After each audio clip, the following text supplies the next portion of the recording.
Children park स्वच्छ भारत अभियान अंकरका MP Biplab Kumar देव बाथागत यक्षमणि field सिरिची चा सालरुगै विवेकानंद विचार मंच तय मजदूर मॉनिटरिंग सेल बाय लुआजिजा स्वच्छ भारत अभियान अंकरै स्वामी विवेकानंदनि मांगथं साबसुत्रा खालायका एमपी बिप्लब कुमार देव अमर लगे बকক तमाथर बुसका ककदार थिनि बांग्लादेशनि तंखालक चित्रा नतै बाहायन बुखा साजाकमानि कक सायखनरका আজকে বিবেকানন্দ বিচার মঞ্চের মজদুর মনিটরিং সেল এই দুই যে সংগঠন রাষ্ট্রবাদী সংগঠন সেই সংগঠনের মাধ্যমে স্বচ্ছ ভারত অভিযানে করার জন্য আজকে চিলড্রেন পার্কে আমি এসেছি। এটা স্বামী বিবেকানন্দের মূর্তিকে যেখানে রয়েছে স্ট্যাচু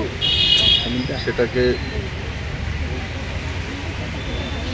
এই অভিযানের মাধ্যমে তাকে ক্লিনিং করা আর পরিষ্কার করানো যায় যেটা হয় সেটা একটা সিম্বলিক। আমাদের মধ্যে ওই মানসিকতাটা রাখা উচিত সমাজের মধ্যে।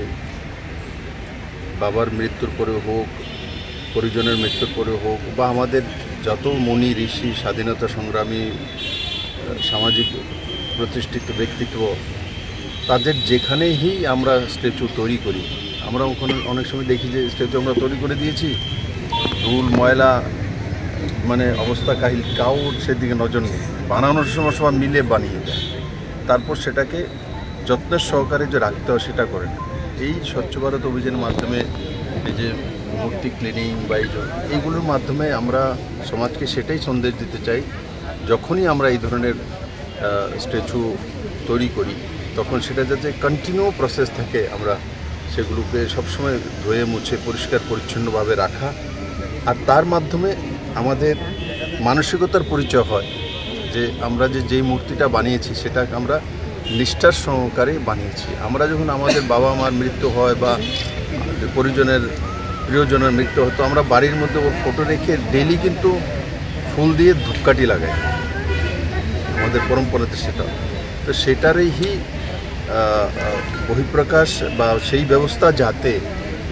আমাদের যেখানে মোড়ে হোক বা বাড়ির সামনে হোক, শহরে হোক, গ্রামের কোনো প্রান্তে হোক, আমরা যখন এইসব স্ট্যাচুগুলো মহান ব্যক্তিত্বের তৈরি করি তখন সেগুলো যাতে সুন্দরভাবে মেনটেন করতে হয় তারই একটা রূপরেখা ভারতীয় জনতা পার্টির তরফ থেকে মাননীয় নাড্ডাজি স্বাধীনতা দিবস উপলক্ষে উনি রেখেছেন, আর তার অঙ্গ হিসাবে আজকে আমি এখানে এসেছি। আমি আপনাদের মাধ্যমে